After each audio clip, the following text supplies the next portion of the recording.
तपाईको चासोको न्यूजबारे विस्तृतमा बुझ्ने समय हो यो। खास न्यूजलाई खास कोणबाट हेर्ने समय हो यो। हरेक दिन यो समयमा हामी साझा र ताजा मुद्दा लिएर तपाईहरुमाझ आउँछौं। नमस्कार, म इलिशा अर्याल। सुरु गरौं हेडलाइन्सबाट।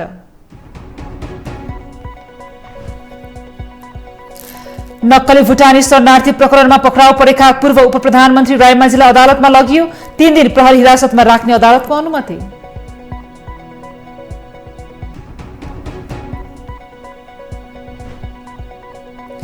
नक्कली भुटानी शरणार्थी प्रकरणबारे जानकारी गराउन सरकारसँग संसदको माग। दोषीको 3 पुस्ते सम्पत्ति हरण गरी आजीवन कारावास व्यवस्था गर्न सुझाव।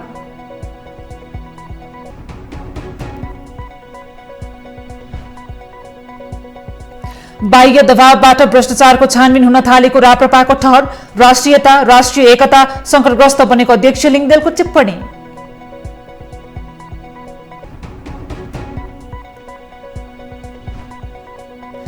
अवैध रूपमा भित्रने मोबाइलको ओसार पसार रोक्न मोबाइल डिभाइस म्यानेजमेन्ट सिस्टम आजदेखि लागू।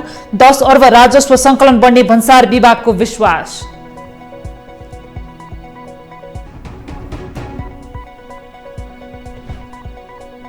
र हतियार जुटाउन युक्रेनी राष्ट्रपति जेलेन्स्की लगातार विदेश भ्रमणमा। 24 घण्टामै पुगे जर्मनी, फ्रान्स र बेलायत।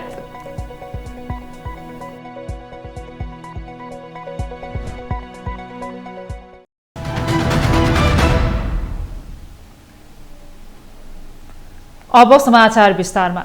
जिल्ला अदालत काठमाडौँले नक्कली भुटानी शरणार्थी प्रकरणमा पक्राउ परेका पूर्व उपप्रधानमन्त्री टोपबहादुर रायमाझीलाई 3 दिन प्रहरी हिरासतमा राख्ने अनुमति दिएको छ। रायमाझीलाई सोमबार प्रहरीले सरकारी वकिलको कार्यालयमा उपस्थित गराएपछि म्याद थपका लागि अदालत लगेको थियो। नक्कली भुटानी शरणार्थी प्रकरणमा वैशाख 20 गते पक्राउ पूर्जी जारी भएपछि रायमाझी फरार भएका थिए। उनलाई अनुसन्धानका लागि प्रहरीले आइतबार साँझ काठमाडौँको बुढालिन कण्ठस्थित पासीकोटबाट पक्राउ गरेको थियो।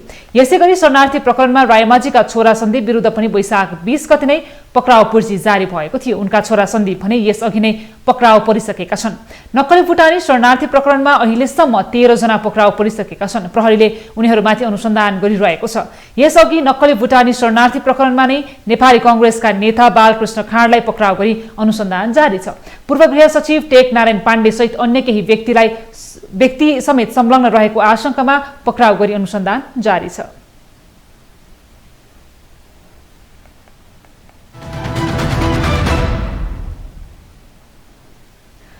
मुलुक भ्रष्टाचारजन्य समस्याबाट ग्रसित छ। दिनहु भ्रष्टाचारजन्य नयाँ घटनाहरू सार्वजनिक भइरहेका छन्।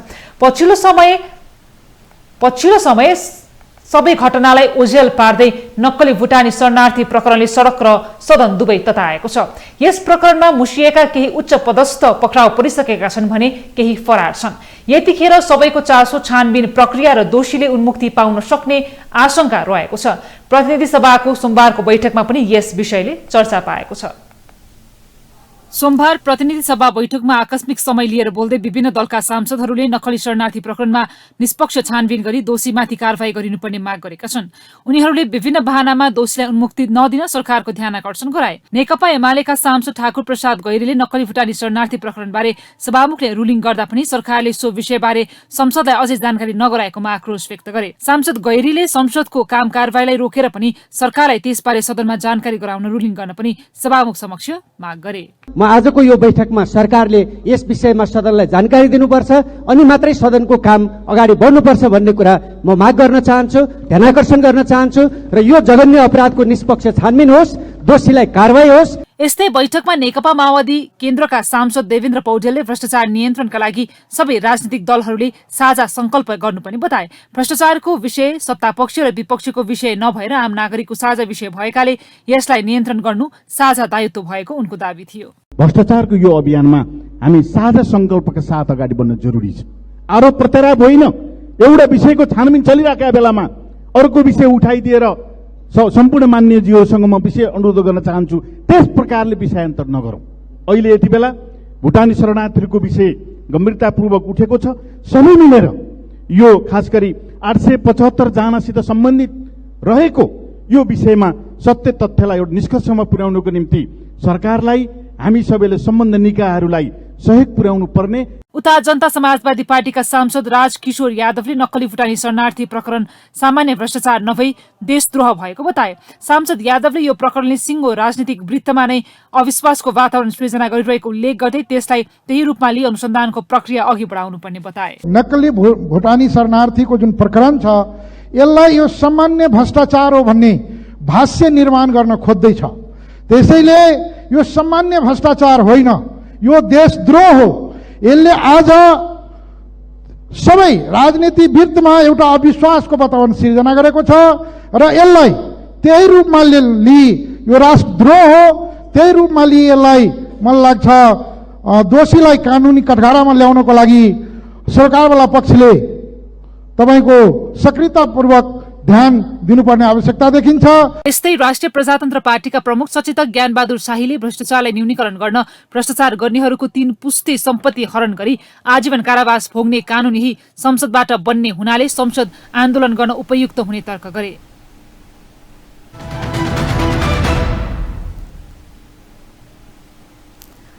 संसददेखि सडकसम्म र सामाजिक सञ्जालदेखि चिया गफसम्म यतिखेर नक्कली भुटानी शरणार्थी प्रकरणको चर्चा छ। प्रकरणमा मुसिएका केही पक्राउ परिसकेका छन् भने केही अझै फरार छन्। प्रकरणका आरोपीहरू हाई प्रोफाइल अर्थात् उच्च पदस्थ भएका कारण छानबिनको दायरामा नआई दोषी उन्मुक्ति पाउँछन् कि भन्ने आम चासो छ। यही सन्दर्भमा हामीले नक्कली भुटानी शरणार्थी प्रकरणबारे सामाजिक सञ्जालमा व्यक्त चासोलाई आजको सामाजिक सञ्जालमा समेटेका छौं।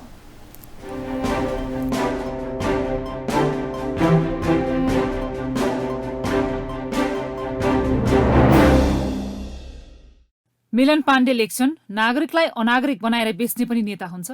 मलाई मेरा पूर्व मन्त्री प्रधानमन्त्रीहरू यस्ता रहेछन् भनेर सोच्दा पनि घिन लाग्छ, रिस उठ्छ, थुक्क भन्न मन लाग्छ। मिल्छ भने एउटा अध्यादेश फेरि ल्याऊ, उनीहरूलाई मन्त्री सन्त्री सांसद भन्न पनि छाडौं, हामीलाई लाज भइसक्यो। यता शिव कार्कीको भनाइ छ, पुलिसको हत्कडी कहाँ हरायो? लाज घिन शरम हराएको मानव बेचबिखनको मुख्य अपराधी यसरी खुल्लेआम खुल्ला हात हल्लाउँदै अदालत जान्छ। यस्तो लाग्छ कि कुनै युद्ध जितेर जनतालाई अभिवादन गर्दैछन्। नेपालको कानून अनि पुलिसको यस्तो रवैया देखेर सम्मान गर्न लायक लाग्दैन। यस्ता माननीय भनाउँदा अपराधीहरूलाई बचाउन उत्रिने राजनीतिक नेतृत्व अनि कालो कोट फिरेर अपराधीको पक्षमा मुद्दा लड्ने भ्रष्ट वकिल सब महाभ्रष्ट हुन्। त्यस्तै निर्मल प्रसाई भन्छन्, बालकृष्ण खाड पक्राउ, टोपबहादुर पक्राउ, नक्कली भुटानी शरणार्थी प्रकरणमा निष्पक्ष छानबिन हुने हो भने कुनै पूर्व प्रधानमन्त्री बच्दैनन् र बच्नु पनि हुँदैन। शाह र राणाको छोरी ज्वाइँ नहेरी कारबाही होस्, हत्कडी लगाइयोस्। यता सुरेन्द्र बुढाथोकी लेख्छन्, 2046 सालदेखि लुट राष्ट्रघात गर्ने, देशद्रोहीलाई सिधै एन्काउन्टर र पैसा पद लिएर अपराधी उम्काउने पुलिसलाई सर्वसोहरण गर्ने तानाशाही व्यवस्था नेपालमा अनिवार्य छ। 2017 सालको शासन मात्र होइन, त्योभन्दा कडा तानाशाहको जरुरी छ। संसारको राष्ट्रवादी नेता जनताको रगत पिएर रगतमै लतपतिएको युरोपियन अमेरिकन अपराधीको आतंकवादको प्रजातन्त्रको उपज नै वर्तमान नेपालको भद्रगोल देशद्रोह भ्रष्टाचार अपराध हो। यो अपराध यिनै शक्तिमा बसेका लुटेराको प्रजातन्त्र, लोकतन्त्र, गणतन्त्र हो। यसैगरी राजेन्द्र खनालको भनाइ छ, एउटा मुद्दामा दोषी ठहर गरी पक्राउ गरिएका टोपबहादुर रायमाझीका छोरालाई हत्कडी लगाउने अनि भिआइपी भनिएका देशद्रोही अपराधीलाई बिना हत्कडी मेजमानी दिएको देख्दा मनमा ठूलो खैला बैला मचिएको छ। यो देशमा समानताको अधिकार छ, न्यायको अधिकार छ, समानपूर्वक बाँच्न पाउने अधिकार छ। समानता सहितको सामाजिक न्याय लगायतका कुरा छन्, मौलिक हक र मानव अधिकारका कुरा छन्। तर एउटै मुद्दामा दोषी ठहर गरी अदालतीय कारबाही सुरु गरिएका पूर्व गृहमन्त्री बालकृष्ण खाड लगायत टोपबहादुर रायमाझी पुत्रको बीचमा गरिएको विभेदले यो देशमा असुरक्षित चाहिँ साधारण मान्छे मात्र रहेछन् भन्ने कुरा पुष्टि गरेको छ। पहुँचवालाको डकैती सामान्य चोरी अनि सर्वसाधारणको चोरी चाहिँ डकैती हुने यो कस्तो समानताको सामाजिक न्याय हो नि? राज्य विरुद्ध अपराध गर्ने जोसुकै पनि अपराधी हो र उसलाई कानून सम्मत हत्कडी लगाउनु पर्ने कानूनी प्रक्रिया होला। तर प्रश्न यो हो कि उही मुद्दामा पक्राउ गरिएका अपराधीसँग गरिने राज्यको प्रशासनले किन विभेद गरेको? जनताका आँखै अगाडि गरिएको यो विभेद कतै सह्य छैन।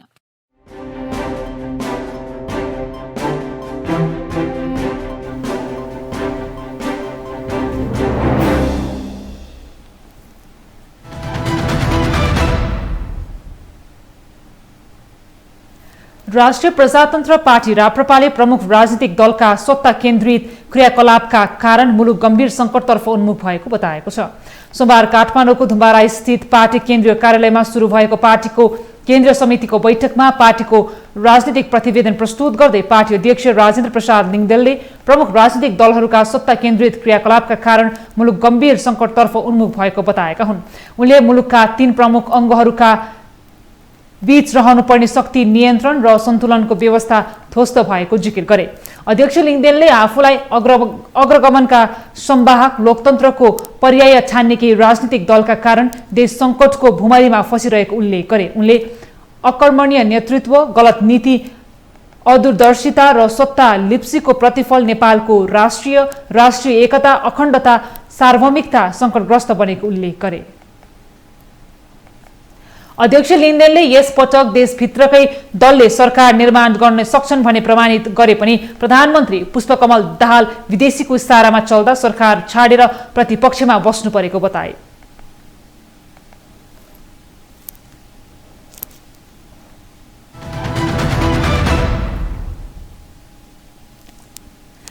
नेपाली कांग्रेसकी सांसद आरजु राणाले नक्कली भुटानी शरणार्थी प्रकरणमा आफूलाई जोडेर चरित्र हत्या गरिएको बताएकी छन्। सोमबार प्रतिनिधि सभा बैठकको विशेष समयमा बोल्दै सांसद राणाले नक्कली भुटानी शरणार्थी प्रकरणमा फेक अडियो बनाएर आफ्नो चरित्र हत्या गरिएको बताएकी हुन्। उनले सो अडियो छानबिन गरेर सत्य तथ्य पत्ता लगाउन प्रहरीमा निवेदन दिएको भए पनि हालसम्म छानबिन नभएको भन्दै असन्तुष्टि व्यक्त गरिन्।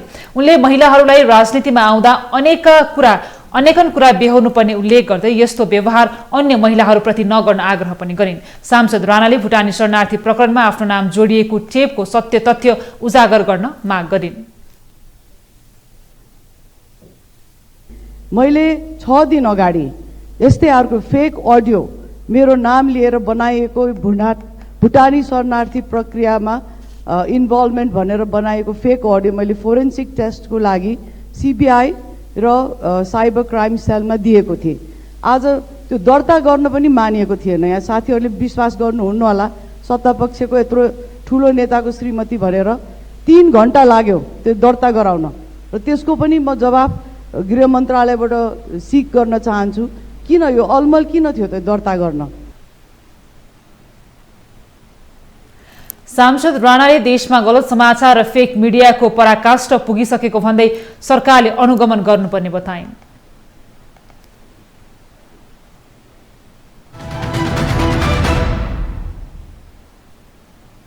तपाईलाई न्यूज इनसाइटमा पुनः जोड्नेछौँ।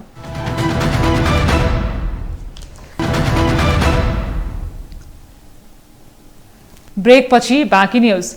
सरकारले आइतबारदेखि मोबाइलको आयातलाई व्यवस्थित बनाउनका लागि mobile device management system MDMS प्रणाली लागू गरेको छ। भन्सार विभागले mobile device management system MDMS लागू हुँदा 10 अर्ब राजस्व सङ्कलन बढ्ने आंकलन गरेको छ। सरकारले नेपालमा अवैध रूपमा भित्रने मोबाइलको ओसार पसार रोक्नको लागि एमडीएमएस प्रणाली लागू गर्न लागेको हो। एमडीएमएस प्रणाली र औपचारिक रूपमा नेपालमा दर्ता भएका र नभएका मोबाइलहरूको आधिकारिक तथ्याङ्क राख्ने र अब अवैध तरिकाले भित्राइएका मोबाइल नचल्ने भएका छन्। सरकारले वैदेशिक रोजगारीका लागि विदेशमा गएका नेपाली मुलुक फर्कदा थप एउटा मोबाइल ल्याउँदा भन्सार शुल्क छुटको व्यवस्था समेत गरेको छ। सरकारले गत आर्थिक वर्षको बजेट मार्फत 2078 साउनदेखि नै यो प्रणाली लागू गर्ने घोषणा गरे पनि तयारी नपुगेको भन्दै 2079 पुस 15 गतेको भाका सारिएको थियो। नयाँ सरकार बनेसँगै उक्त प्रणाली तत्काल लागू नगर्ने निर्देशन भएसँगै रोकिएको थियो। सरकारले वैदेशिक रोजगारीमा गएर फर्कने नेपालीहरूको हकमा लागू हुने गरी विदेशमा बस्दा चलाउँदै आएको भन्दा थप एउटा मोबाइल भन्सार तिर्न पर्ने व्यवस्था गरेको छ। भन्सार विभागका सूचना अधिकारी पुण्य विक्रम खड्काले कानुनी छिद्र प्रयोग गरेर अवैध रूपमा मोबाइल ओसार पसार बढेकाले यसलाई नियन्त्रण गर्नको लागि प्राधिकरणले mobile device management system MDMS लागू गरेको बताए। पुस 15 देखि नै यो प्रणाली चाहिँ सञ्चालनमा ल्याउने भन्ने तयारी चाहिँ नेपाल सञ्चार प्राधिकरणको थियो। त्यसमा भन्सारले केही गर्नुपर्ने कामहरूको विषयमा उहाँहरूले हामीलाई चाहिँ बताउनु भएको थियो र त्यो आधारले भन्सारले त्यति बेला पनि केही तयारी गरेको थियो। जसरी एउटा भन्दा बढी मोबाइल ल्याएको हकमा उहाँहरूलाई कसरी चाहिँ त्यसको नियमन गर्ने र दर्ता प्रक्रियामा कसरी लैजाने भन्ने कुरा चाहिँ त्यहाँ सम्बन्धित थियो र त्यसको हामीले तयारी गरेका थियौँ। त्यही आधारमा नै अहिले हामीले पुनः जेठको 1 गतेदेखि एमडिएमएसलाई चाहिँ पुनः सुचारू गर्नको लागि हाम्रो तयारी छ। उनले नेपालमा प्रयोग हुने मोबाइलहरूलाई mobile device management system MDMS device जडान गरेर मात्रै सञ्चालन गर्ने नयाँ अवधारणा आजदेखि लागू भएको बताए। उनले प्राधिकरण अनुसार गत पुस 15 देखि नै सञ्चालनमा ल्याउने तयारी भए पनि भन्सारले एउटा भन्दा बढी मोबाइल ल्याएको हकमा कसरी नियमन गर्ने र दर्ता प्रक्रियामा लैजाने भन्ने विषयमा समय लागेकाले ढिलो गरी व्यवस्थापन गरेर लागू गरिएको बताए। उनले विदेशमा बस्दा प्रयोग भएका वस्तुहरू ल्याउँदा एक थान मोबाइल ल्याउन पाउने प्रावधान गरिएको बताए। 6 महिनाभन्दा बढी चाहिँ विदेशमा काम गरिरहेका, जसले चाहिँ देशलाई चाहिँ रेमिट्यान्स दिन्छन्, जो चाहिँ घरमा आउँदाखेरि आफ्नो परिवारलाई कहीँ न कहीँ कम्तीमा एउटा मोबाइल समेत लिएर आउँदाखेरि पनि सरकारले चाहिँ महसुल लिइराखेको छ भन्ने खालको आम रूपमा एक किसिमको गुनासो रहेको हुनाले त्यसको सम्बोधनको लागि चाहिँ तत्काल नयाँ सरकार बनेपछि प्रधानमन्त्रीज्यूको त्यो खालको आश्वासन आएको थियो र त्यसलाई चाहिँ कानुनी रूप दिन चाहिँ यही वैशाखको 26 गते मन्त्री परिषदबाट चाहिँ निर्णय भएको। भन्सार विभागले भन्दै आएको विषय के थियो भने हामीले मौखिक रूपमा भन्दा नि कानुनी रूपमा चाहिँ निर्णय हुनुपर्छ भनेका थियौँ। त्यो निर्णय चाहिँ भर्खरै भएको अवस्था हो। अब त्यसमा चाहिँ 6 महिनासम्म भन्दा बढी अथवा 6 महिनासम्म बसेका वैदेशिक रोजगारमा गएर आउने सबै यात्रुहरूलाई चाहिँ एक थान मोबाइल चाहिँ महसुल छुटमा दिने, त्यो भनेको उहाँहरूले प्रयोग गरिरहेको मोबाइल बाहेक हो भन्ने हिसाबले हामीले सूचना जारी गरेका छौँ र त्यसको लागि सामान्यतया भन्सारमा उहाँहरूले केही कुरा घोषणा गर्नुपर्ने हुन्छ। उनले विदेशमा 6 महिनाभन्दा बढी बसेर आउने र थप एउटा मोबाइल ल्याउँदा मोबाइल ल्याउनेहरूले भन्सारलाई जानकारी दिने र त्यही अनुसार दूरसञ्चारलाई पठाउने बताए। विद्यार्थी भिजामा गएर अध्ययन पूरा गरेर फर्कने विद्यार्थीहरूको हकमा भन्सार प्रक्रिया पूरा गर्नु पर्दैन, तर थप मोबाइल लिएर आउँदा भन्सार तिर्नुपर्ने उनको भनाइ छ।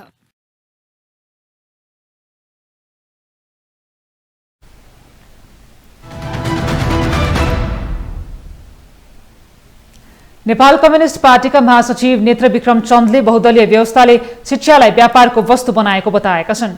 सोमबार विद्यार्थी दिवस र अबको बाटो विषयक अन्तर्क्रिया कार्यक्रममा महासचिव चन्दले बजारमा पुगेको शिक्षाले समानता र अधिकार नहेर्ने बरु नाफाघाटा मात्र हेर्ने उल्लेख गरे। उनले 21औं शताब्दी वैज्ञानिक व्यवस्थापनको शताब्दी रहेको भन्दै यो शताब्दी लुटेराहरूको शताब्दी हुन नसक्ने स्पष्ट पारे। उनले नेपालमा मुठीभर मान्छेका छोराछोरीहरूले मात्र लाखौं खर्च गरेर पढ्न पाउने र सामान्य नागरिकका छोराछोरीले पढ्नै नपाउने अवस्था रहेको बताए। पुगेको शिक्षाले नाफाघाटा मात्र हेर्छ, समानता र अधिकार हेर्दैन। आज नेपालमा मुठीभर मान्छेका छोराछोरीहरूले लाखौं खर्च गरेर पढ्नुपर्ने, एउटा जनताको छोराछोरीले स्कुलमा पनि पढ्न नपाउने, त्यसले भौतारिनु पर्ने, जिन्दगी नै बर्बाद हुने, निराशातिर धकिलिने जो स्थिति संस्कृतिमा देखा परेको छ। यहाँ तपाईँले सुन्नुभएको छ, आज 20% वरिपरि 18 देखि 20% निजी क्षेत्रमा गएको छ। 80% विद्यालयहरू सरकारको नियन्त्रणमा छन्। क्षमताको हिसाबले हेर्नुभयो भने मान्छे सरकारप्रति नै आशावादी हुन्, तर कतै पनि सरकारले त्यो जिम्मा लिन सकेको छैन र सम्हाल्न सकिरहेको छैन नि। महासचिव चन्दले देशको उपप्रधान तथा गृहमन्त्री बनेका व्यक्तिहरू 2 कौडीमा विदेशीको लिलामी भइरहेको बताए।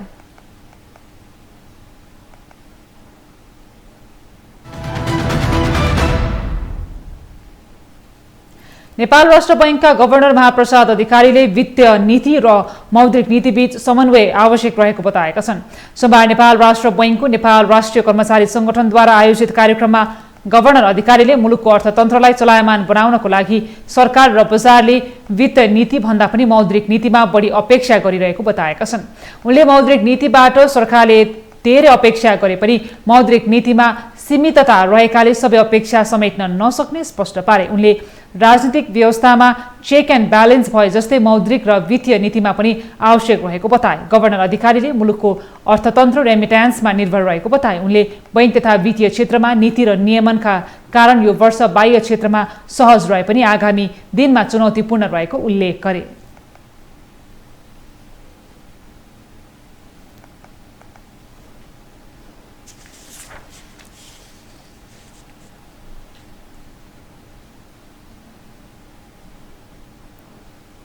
वित्त नीति र मौद्रिक नीति बीचको एउटा सामञ्जस्यता चाहिँ जुनसुकै बेलाको पनि आवश्यकता हो र सँगसँगै मौद्रिक नीतिलाई नीतिगत एउटा अटोनोमी पनि जरुरी हुन्छ।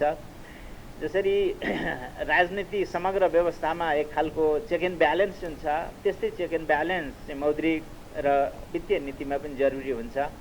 जुन कुरा हामीले एप्लाई गर्दै आएका छौँ त्यसैले कुनै कुनै सेक्टर कमसेकम सुरक्षित छ, व्यवस्थित छ।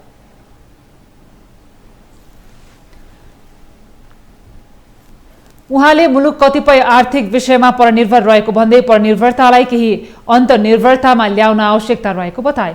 उनले नेपाल प्रति पनि अन्य देशहरू परनिर्भर रहने धेरै अवस्था रहेको भन्दै मुलुकमा आन्तरिक उत्पादन वृद्धिमा जोड दिनुपर्ने बताए।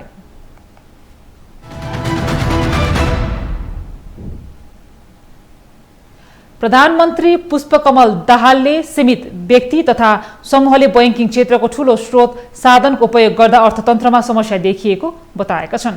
सोमबार नेपाल राष्ट्र बैंकका राष्ट्रिय कर्मचारी संगठन नेपाल राष्ट्र बैंकद्वारा आयोजित अर्थतन्त्रको वर्तमान चुनौती तथा सम्भावनाका भावी कार्यशाला सम्बन्धी कार्यक्रमलाई सम्बोधन गर्दै प्रधानमन्त्री दाहालले यस्तो बताएका हुन्। उनले उपलब्ध स्रोत साधनहरू अनुत्पादक र कम उत्पादक क्षेत्रहरूमा केन्द्रित हुँदा पनि अर्थतन्त्रमा समस्या देखिएको बताए। उनले बैंकिङ क्षेत्रबाट भएको लगानीको आकारको अनुपातमा मुलुकभित्र उत्पादन र रोजगारीमा परेको प्रभाव भने अत्यन्त न्यून देखिएको भन्दै यसतर्फ समयमै उचित कदम चाल्न ध्यानाकर्षण गराए। स्रोत साधन प्रत्यक्ष अप्रत्यक्ष रूपमा अनुत्पादक वा कम उत्पादक क्षेत्रमा केन्द्रित हुने जस्ता समस्या पनि यस बीचमा राम्रैसँग देखिएका छन्। अहिले अर्थतन्त्रमा समस्या देखिनुमा यस्तै अनपेक्षित क्रियाकलाप पनि धेरै हदसम्म जिम्मेवार रहेका छन्। यस्तो प्रवृत्तिलाई रोक्न केन्द्रीय बैंक तथा बैंकिङ क्षेत्रले समयमै उचित कदम चाल्न आवश्यक छ।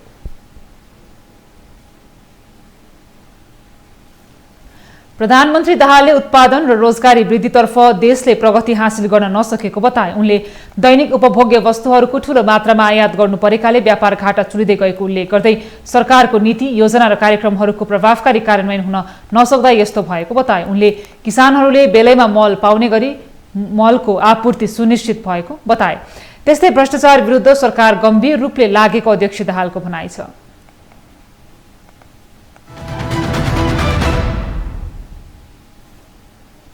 शिक्षा विज्ञान तथा प्रविधि मन्त्रालय अन्तर्गत वैदेशिक अध्ययन अनुमति शाखा एनओसीले विद्युतीय प्रणालीको प्रयोग गरी वैदेशिक अध्ययन स्वीकृति पत्र लिन सक्ने व्यवस्थाको सुरुवात गरेको छ। सोमबार एनओसी कार्यालयमा एक कार्यक्रमको आयोजना गरी विद्युतीय प्रणालीको प्रयोग गरी वैदेशिक अध्ययन स्वीकृति पत्र लिन सक्ने व्यवस्थाको सुरुवात गरिएको हो। आजबाट लागू हुने गरी शाखाले विद्युतीय प्रणालीको प्रयोग गरी वैदेशिक अध्ययन स्वीकृति पत्र डाउनलोड गर्न सक्ने गरी सेवा प्रवाहलाई फेसलेस, पेपरलेस र क्याशलेस बनाएको हो। कार्यक्रममा बोल्दै शिक्षा विज्ञान तथा प्रविधि मन्त्री अशोक कुमार राईले नो अब्जेक्सन सर्टिफिकेट चाहिने विद्यार्थीले अभिभावक गुहार्नु नपर्ने र घरमै बसेर फार्म भर्न सक्ने र आफैले सर्टिफिकेट प्रिन्ट आउट गर्न सक्ने व्यवस्था सुरु हुनु प्रशंसनीय भएको बताए।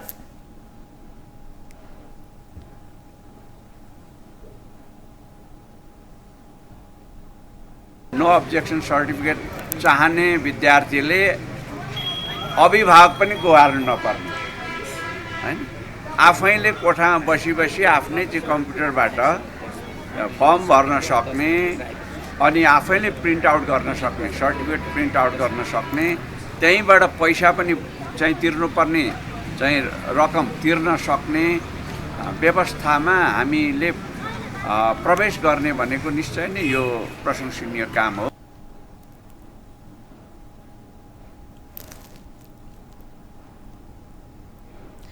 त्यस्तै शिक्षा विज्ञान तथा प्रविधि मन्त्रालयका सचिव रामकृष्ण सुवेदीले आजबाट फेसलेस, पेपरलेस र क्याशलेसको सुरुवात हुनु नेपालीहरूका लागि खुसीको कुरा भएको बताए। उनले आफू नेपाललाई अब फेसलेस, पेपरलेस र क्याशलेस बनाउनुपर्छ भन्ने अभियानमा लागेको बताए। यो शाखा एनओसी शाखा जहाँबाट हामीले आजदेखि कम्प्लिटली फेसलेस, पेपरलेस र क्याशलेसको सुरुवात गरेका छौँ।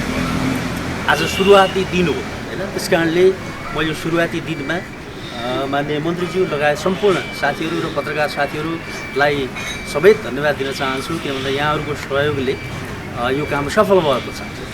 म आजभन्दा 10 महिना अगाडि शिक्षा मन्त्रालयमा आउँदा मेरो पहिलो निर्देशनमा यही थियो। पहिलो निर्देशनमा मैले के भनेको थिएँ भने फेसलेस, क्याशलेस र पेपरलेस बनाउनु पर्छ, हामीले त्यसको लागि के गर्नुपर्छ त तयारी गरौँ भनेको थिएँ। त्यो तयारी कारगर रूपमा आज आएर बल्ल भएको छ। वैदेशिक अध्ययन स्वीकृति सम्बन्धी निर्देशिका 2079 को दफा 7 को उपदफा 3 र 4 मा सेवाग्राहीलाई विद्युतीय प्रणालीको प्रयोग गरी आफ्नो वैदेशिक अध्ययन स्वीकृति पत्र डाउनलोड गर्न सक्ने गरी सेवा प्रवाहलाई फेसलेस, क्यासलेस र पेपरलेस बनाउनु पर्ने व्यवस्था रहेको छ।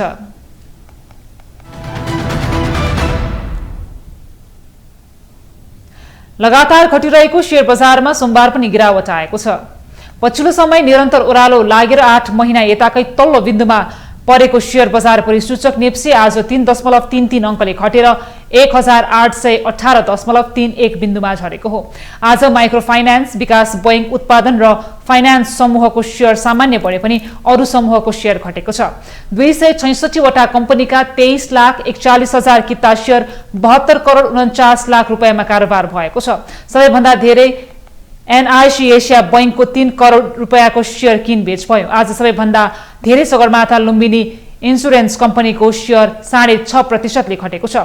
समग्रमा बजार घटेको दिन आज सबैभन्दा धेरै आत्मनिर्भर लघुवित्त र प्राप्ति हाइड्रो कम्पनीको शेयर 6% भन्दा धेरैले घटेको छ।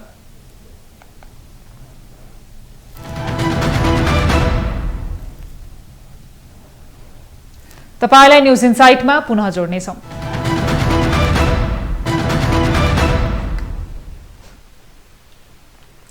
ब्रेक पछि बाँकी न्यूज। शहीद स्मारक डिभिजन लीग फुटबलमा मछिन्द्र फुटबल क्लबले खुमलचार युथ क्लबलाई हराएको छ। एन्फा कम्प्लेक्स आदोबाटोमा सोमबार भएको खेलमा मछिन्द्रले खुमलचारलाई 3-0 गोल अन्तरले हराएको हो। मछिन्द्रको जितमा ओलावाले आफिजले 2 तथा एड्रेस नियाले 1 गोल गरेका थिए। मछिन्द्रले अग्रता निएको गोलमा 42औं मिनेटमा लिएको थियो। आफिसले 77औं मिनेटमा मछिन्द्रको अग्रता दोब्बर बनाउने काम गरे। खेल सकिन 7 मिनेट बाँकी छँदा आफिजले व्यक्तिगत दोस्रो गोल गर्दै मछिन्द्रलाई शानदार जित दिलाए। जितपछि मछिन्द्रले 18 खेलबाट 30 अङ्क जोडेको छ। उसले शीर्ष स्थानको जावला खेलसँगको दूरी 1 अङ्कमा झारेको छ। खुमलचार 17 अङ्क सहित तालिकाको पुच्छरमा छ। सोमबार नै भएको अर्को खेलमा हिमालयन शेर्पा र सङ्कटाले 1-1 गोलको बराबरी खेल्दै अङ्क बाँडेका छन्। सङ्कटाले 18 खेलको समाप्तिमा 21 अङ्क जोडेको छ र तालिकाको 11औं स्थानमा उक्लिएको छ। शेर्पा 22 अङ्क सहित 9औं स्थानमा उक्लिएको छ।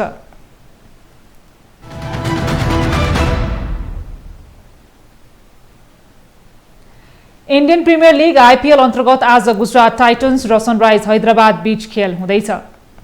खेल गुजरातको नरेन्द्र मोदी स्टेडियममा साँझ 7:45 बजे सुरु हुनेछ। यस मैदानमा यी दुई टोलीले पहिलो पटक खेल्न लागेका हुन्। यस सिजनमा हालसम्म खेलेका 12 खेलमध्ये गुजरातले 8 खेलमा जित र 4 पराजय बेहोरेको छ। हार्दिक पाण्डेको नेतृत्वमा रहेको गुजरातले उत्कृष्ट प्रदर्शन गरेको छ र टोली 16 अङ्क सहित अङ्क तालिकाको शीर्ष स्थानमा रहेको छ। आजको खेल जितेर टोली प्लेअफमा पुग्ने पहिलो टोली बन्न सक्छ। त्यस्तै जारी सिजनमा हैदराबादले अहिलेसम्म खेलका 11 खेलमध्ये 4 खेलमा मात्रै जित र 7 खेलमा हार बेहोरेको छ। टोली 8 अङ्क सहित तालिकाको 9औं स्थानमा छ। यी दुई बीच अहिलेसम्म जम्मा 2 खेल भएकोमा 1 पटक गुजरात र 1 पटक हैदराबादले जित हात पाएको छ। जारी सिजनमा यी दुई टोलीले आज दोस्रो पटक आम्ने सामने हुन लागेका हुन्। जारी सिजनमा यी दुई टोलीले 27 अप्रिलमा आम्ने सामने भएका थिए। उक्त खेलमा गुजरात 5 विकेटले विजय भएको थियो।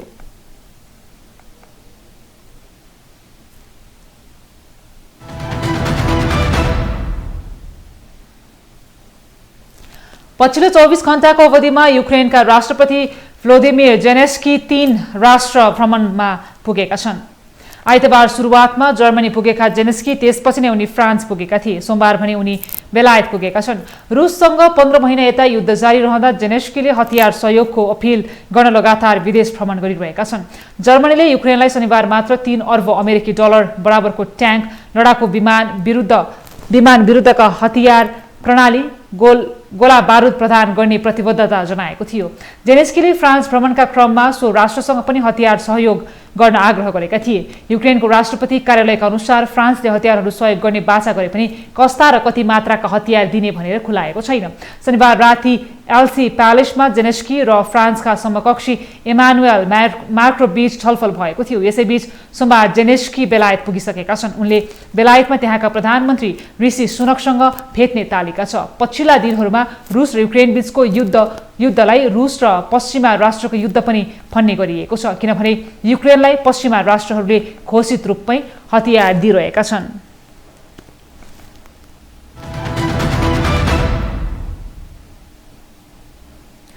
टर्कीमा राष्ट्रपतीय निर्वाचनमा कुनै पनि उम्मेदवारले बहुमत नल्याएपछि पुनः मतदान हुने भएको छ।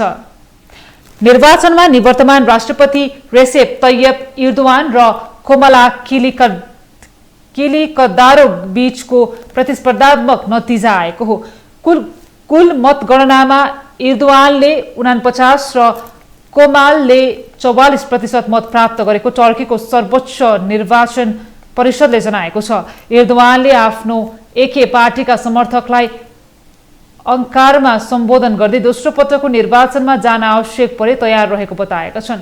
उनका प्रतिद्वन्दीले भने सत्तारूढ दलले आफू जित्ने मतदान केन्द्रमा अवरोध पुर्याएको आरोप लगाएका छन्। हिजो भएको निर्वाचन गत फेब्रुअरीमा आएको भूकम्प र मुद्रास्फीति वृद्धिको पृष्ठभूमिमा भएको थियो।